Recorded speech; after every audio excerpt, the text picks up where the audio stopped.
환경중심 언어중재. 지금 요 부분 1번 보이시죠? 1번이 뭐냐 그러면 해당 책에는 박스가 돼서 제시가 돼 있는 부분입니다. 이렇게 박스 처리되어 있는 부분이에요.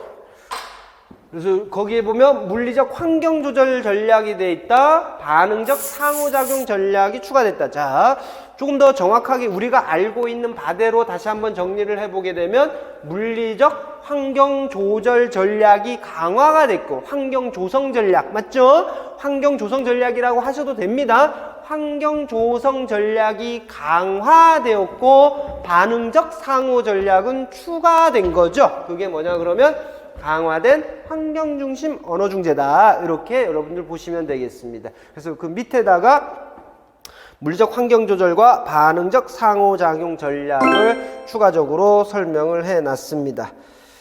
쭉 초등학교 책들을 넘겨보게 되면 브레인스토밍은 아닙니다. 브레인스토밍이 아니라 뭐가 나오냐 그러면 예측하기예요. 예측하기가 오히려 가능성이 더 높습니다. 왜냐? 말씀드렸잖아요. 초등학교 책을 보니까 브레인스토밍에 대해서 크게 이야기 안 합니다. 초등학교 책은 다 뭐를 이야기를 하냐 그러면 예측하기입니다. 이거 문장제 문제 유형 때문에 속으로만 생각을 했죠. 야, 그분이 출제를 들어갔다고? 그분이 출제를 들어가셔갖고 문장제 문제를 언급을 한다. 그럼 평상시 그분이 쓴 논문 이런 것들을 한번 뒤지게 보는데 문장제 문제를 못 읽으면 어떻게 될까? 그 부분에 대해서 이분은 어떻게 접근을 할까? 라고 생각을 했지요. 라고 생각을 했고 다행히 야 이분은 분명히 이런 식으로 접근할 가능성이 있겠다라고 생각한 게 뭐냐 그러면 보조공학 쪽으로 접근하는 겁니다. 보조공학. 보조공학에서 뭘 이용을 하면 될까요? 이거 보세요. 문장제 문제 냈어. 문장제 문제 냈는데요. 문제를 못 읽어. 읽기 중시하시는 분이라 그랬잖아요. 그쵸? 세망 연산을 못하는 게 아니라 읽기를 못하고 있어. 해독이 안 돼. 난독증 한번 생각해 볼까? 아니 이 수학적 추론을 해야 될 건데 추론은 무슨 개뿔. 그쵸? 해독 자체를 못하고 있으니 문제야. 그걸 해결해 줄 수 있는 공학적인 접근이 있더라. 뭐가 있을까요? 화면 읽기 프로그램. 왜 반응이 이렇죠? 아, 엄청난 건데 이거. 화면 읽기 프로그램입니다. 화면 읽기 프로그램. 읽기 제대로 못하는데 무슨 질문을 만들게 해. 그러면 전통적으로 가장 많이 사용했던 방법이 뭐냐? 우리 학습장의 강론서들에도 나옵니다. 전통적으로 가장 많이 사용하게 했던 방법들이 질문 전략이에요. 이 표현은 읽기 2의 질문에 답하기 이와 같이도 표현이 됩니다. 질문절 누가 하는 거라고요? 교사가. 교사의 발문에 의해 교사가 질문하는 거죠. 발문이 아니라 교사가 질문을 하는 겁니다. 학생들에게 이해를 했느냐 못했느냐 이걸 파악하기 위해서 가장 전통적인 방법이다라고 했습니다. 거기에는 4가지가 있습니다. 4가지가 있고 단순히 질문이라 그러면 헷갈릴 수가 있으니까 교사의 발화하고 혼동될 수가 있으니까 학습장의 책에서는 이와 같이 이야기를 합니다. 이해 질문의 4가지 유형이다. 이 이해 질문이라는 것은 이해를 했느냐 못했느냐를 파악하기 위한 거를 이해 질문, 그러니까 이해 정도를 파악하기 위한 질문의 유형 4가지인데 여기 보시게 되면 문자 그대로의 이해, 해석, 비평적 읽기, 창조적 읽기 이렇게 되어 있습니다. 자, 우리 지금 누구 대상이다? 이거 일반 교육에서도 그대로 사용하는 겁니다. 우리 학습장의 책에도 나와 있습니다. 우리 누굴 대상으로 하고 있다? 학습장애. 학습장애는 읽기를 못하니까 학습장애 아니겠습니까? 그렇죠? 그러면 이 4가지 중에 비평적 읽기하고 창조적 읽기는 좀 오바다. 저의 생각은 그렇습니다. 좀 오바다. 읽기에 어려움이 있어갖고 이와 같은 전략들을 가르치고 있는 상황에서 비평적 읽기와 창조적 읽기 보십시오. 비평적 옳은 일이야 다 읽고 나서입니다. 학생 스스로 읽고 나서 집에 홀로 남겨놓았을 때 엄마가 한 일은 올바른 일인가 올바르지 못한 일인가 논해야 됩니다. 우리도 어렵거든요. 맞죠? 다음에 당신은 어떻게 이 문제를 해결하는가? 이제 겨우 읽었는데 그거에 생각할 겨를이 어디 있겠습니까? 그냥 읽은 것만도 대견하죠. 그래서 우리 아동들 수준에서 선생님들이 물어볼 수 있는 가장 기본적인 질문이 뭐냐? 문자 그대로의 이해. 우리가 사실적 이해 이렇게도 표현을 해요. 사실적 이해 이렇게도 표현을 합니다. 사실적 이해 이렇게도 표현을 합니다. 사실적 이해라고도 표현을 하는 건데 동생은 무엇을 먹고 싶어 하니?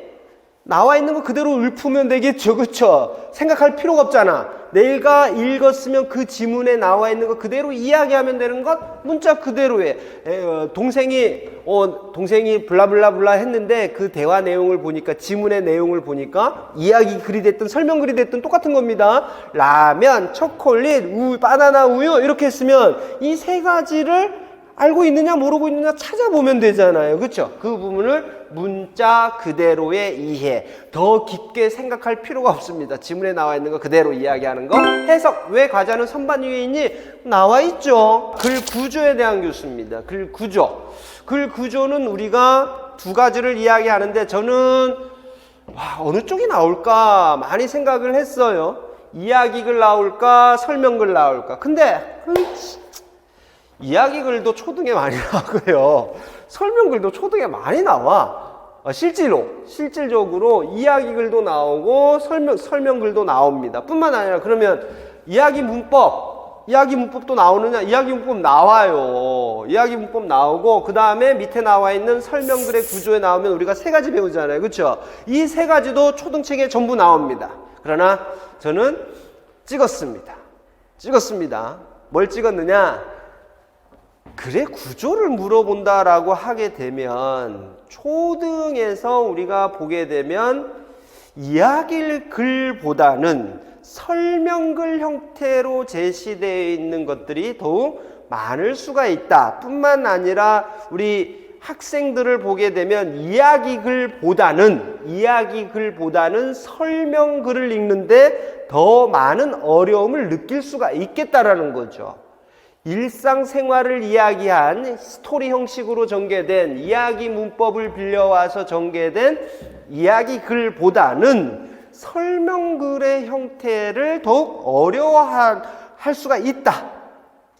이 부분을 짚고 넘어가지 않겠느냐라고 생각해서 두 개를 놓고 저울질 한다면 오히려 설명글이 출제될 가능성이 있지 않겠느냐. 왜냐? 작년에도 설명글 나왔잖아요. 그쵸? 작년에 나왔던 갯벌이 설명글 아니겠습니까? 그쵸? 작년에 나왔던 갯벌도 그와 같은 취지가 아니겠냐. 설명글 하게 되면 지문이 길어집니다. 어떻습니까? 저의 추리? 설명글 하면 지문이 길어져요. 지문 길면 싫어합니다. 왜냐? 지저분해지거든요. 짧지만 간결하게 문제를 만들 수 있는 방법이 뭐냐? 그러면 설명글이야. 갯벌에 대한 거 그 5줄입니다. 설명글 5줄로, 이야기글 5줄로 무엇을 제시할 수 있겠습니까? 그쵸? 이야기 문법에 해당하는 누구? 이 정도 설명하면 끝일걸요? 누가 언제 정도 하면 5줄로 끝나버려. 그러니까 이야기 문법을 못 내는 건 아니지만 이야기 문법에 포함되는 요소들 있잖아요. 누가 언제 어디서 이런 부분들 기본적으로 제시를 하려고 그러면 지문이 상대적으로 길어질 가능성이 있기 때문에 출제하는 입장에서는 설명글일 가능성이 높겠고 그 유형은 나열형이다, 비교형이다, 원인 결과형이다 이렇게 돼 있습니다. 유형, 설명글의 구조입니다. 설명글. 글의 유형에는 두 가지가 있는 것이고 글의 유형에 두 가지가 있는 것이고 이야기 글의 구조는 이야기 문법, 설명 글의 구조는 나열형, 비교형, 원인 결과형 이렇게 돼 있다 이거죠. 그러면 이 부분을 나열형, 비교 대조형, 원인 결과형 여러분들 지금 뭐 공부하고 있죠? 뭐에 대해서 나올 것 같다라는 거 찍고 있습니까? 학습장애입니다. 학습장애면 단순히 지문만 보여준 다음에 이게 나열형이냐 비교 대조형이냐 원인 결과형이냐 이걸 물어볼 수도 있겠습니다만 학습장애한테 가장 적절한 방법이 뭐겠습니까? 이와 같이 그래픽 조직자를 이용하는 거 아니겠습니까? 그렇죠? 이 유형을 보시면서 여러분들이 또 파악을 하실 수가 있어야 돼요. 자폐가 출제가 상당히 많이 됐었습니다. 그동안 자폐가 출제가 많이 돼서 이번에 도대체 뭐가 나올까 생각을 했죠. 아하. 근데요, 우리 초등에서는 지금까지 디테일하게 나온 부분은 상대적으로 적습니다. 뭐가 많이 나왔냐 그러면 팩스, 그 다음에 뭡니까? 사회적, 갑자기. 상황 이야기. 이런 부분들, 뒤쪽에 있는 전략들 중심으로 나왔어요. 전략들. 그것도 뒤쪽에서 나오는 거 항상 똑같았습니다. 파워카드 전략. 맞죠? 이런 부분들 중심으로 해서 쭉 나왔었기 때문에 지금 나올 수 있는 게 뭘까라는 부분들 생각하면 그 부분은 나올 가능성이 전혀 없는 게 아니죠. 새로운 문제 발굴을 하면 되는 거지만 출제 빈도가 높았던 부분들은 다 출제가 됐습니다. 다 출제가 됐어.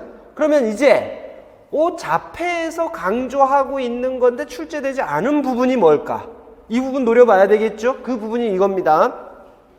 DSM-5를 직접적으로 언급을 하면서 물어보는 겁니다. 근데 여기서 여러분들이 주의하셔야 될 거, 우리 초등 선생님들하고 중등 선생님들한테 문제를 내면서 생겨나는 똑같은 패턴의 답안 작성 방법이 있습니다. 저는 진단 기준을 물어보는데 선생님들은 특징으로 이야기하는 경우, 나는 특징으로 물어봤는데 선생님들은 진단 기준으로 답하는 경우, 이와 같은 경우들이 많이 발생을 하더라 이거죠. 그래서 선생님들요, 다시 한번 보면 진단 기준은 제가 지금 하이라이트 표시한 겁니다. 세 가지잖아요. 사회적 의사소통과 사회적 상호작용, 그 다음에 제한적이고 반복적인 행동, 흥미, 활동, 여기서 두 가지 나타나야 된다는 거, 그 다음에 세 번째 발달 시기, 이렇게 해서 세 가지입니다. 그리고 각각의 진단 기준 내에 뭐가 있느냐? 특징이 있죠. 특징 세 가지, 네 가지 이렇게 나와 있다 이겁니다. 그리고 유특에서도 나왔었지만 우리 초등에서 나온 적이 없어요. 이 안에 들어가 있는 보기들 있죠. 보기들 꼭 확인하고 넘어가셔야 됩니다. 유특과 같이, 유특은 뭐가 나왔었냐 그러면 지금 관계 유지 여기 보면 상상놀이, 이 부분들이 지금 유특에 나왔던 표현들 아니겠습니까? 그렇죠? 그러니까 이 부분이, 그러니까 유특에서 나왔던 패턴이 지금 초등에서 나올 가능성이 있다. 유특에서 나왔던 건 출제해도 되니까요. 유특에서 나왔던 부분은 출제해도 되니까 그런 패턴을 이용을 해서 출제할 수 있겠다라는 생각을 해봤습니다. 거듭 말씀드리지만 진단 기준과 그 안에 있는 특징은 구분하시기 바랍니다. 네. 이번에는 정서행동장애 한번 보겠습니다. 정서행동장애는 뭐가 나올까라는 부분입니다. 몇 가지를 지금까지 출제했던 부분들을 제가 갖고 있는 AI 컴퓨터에다가 넣어서 돌려를 봤습니다. 그럼 분명히 정서행동장애에서는 DSM-5의 기준으로 해서 뭔가 던질 건데 지금까지 출제됐던 게 품행장애가 나왔단 말이에요. 품행장애에 이어서 나올 수 있는 게 적대적 반항장애입니다. 적대적 반항장애는 지문으로 언급이 됐었어요. 지문으로 언급은 됐었는데 답이 적대적 반항장애가 아니었어요. 적대적 반항장애와 관련된 내용이 지문으로는 제시가 돼 있었는데 답은 아니었습니다. 품행장애는 품행장애의 내용이 지문으로 제시되고 답도 품행장애였습니다. 최근래에 그랬습니다. 그렇다 그러면 적대적 반항장애가 답이 될 수 있는 여지가 남겨져 있는 겁니다. 그래서 초등이다라고 생각했을 때 적대적 반항장애 여러분들이 그대로 넘길 수가 없을 거고, 불안이라는 부분을 염두에 두고 접근을 하면요, 불안이라는 부분을 염두에 두고 접근을 하게 되면 가장 먼저 언급할 수 있는 게 인지적 재구조화다라는 겁니다. 인지적 재구조화. 그래서 부정적인 사고에 대해서 생각해보고 긍정적으로 재구조하도록 돕는 것이다 라고 하고, 이 촉진은 또 뭡니까? 라고 했을 때 그 분이 책이 있어요. 신간이 있어요. 신간이 있는데 교수 방법과 관련된 책인데 여러분들에게 출제도 했습니다. 그 안에서 모의고사 문제도 그 안에서 출제가 됐었어요. 그 안에 보면 주된 내용들이 보통 이런 것들입니다. 최소 최대 촉진, 최소 촉진, 점진적 안내, 이와 같은 부분들에 대해서 소개를 해 놓습니다. 순수하게요, 우리가 이야기하는 지체 장애와 관련된 교수 방법이 아니라 중도 중복장애 학생들에게 어떠한 전략을 적용할 수 있겠느냐라고 하는, 어떻게 보면 응용행동 분석과 비슷한 류의 책이에요. 비슷한 류의 책을 번역을 해서 출판을 했는데, 이 정도가 우리가 지체장애 쪽에서 혹은 중도중복 쪽에서, 중도중복 맞죠? 중도중복 쪽에서 많이 이야기할 수 있지 않겠느냐. 성능 훈련이다. 청능훈련 단계 알고 계시죠? 청능훈련. 그 다음에 이 부분, 청능훈련의 4가지 원리, 청능훈련 시 고려해야 될 사항.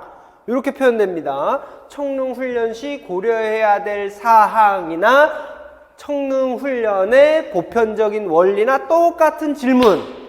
무슨 이야기인지 아시겠죠? 이 부분 외우셔야 되고, 여러분들이 많이 봐오셨던 것들 중에 또 시간이 많이 지난 것들이 음의 확인과 음의 이해. 이거 어떻게 구분할 거냐? 저 일부러 하이라이트 처리했습니다. 자주 나오는 부분들, 이 부분들 꼭 확인을 하셔갖고 저런 표현 나오면 청능훈련 단계 무슨 단계다라는 부분을 여러분들이 구분하실 수가 있어야 되겠죠.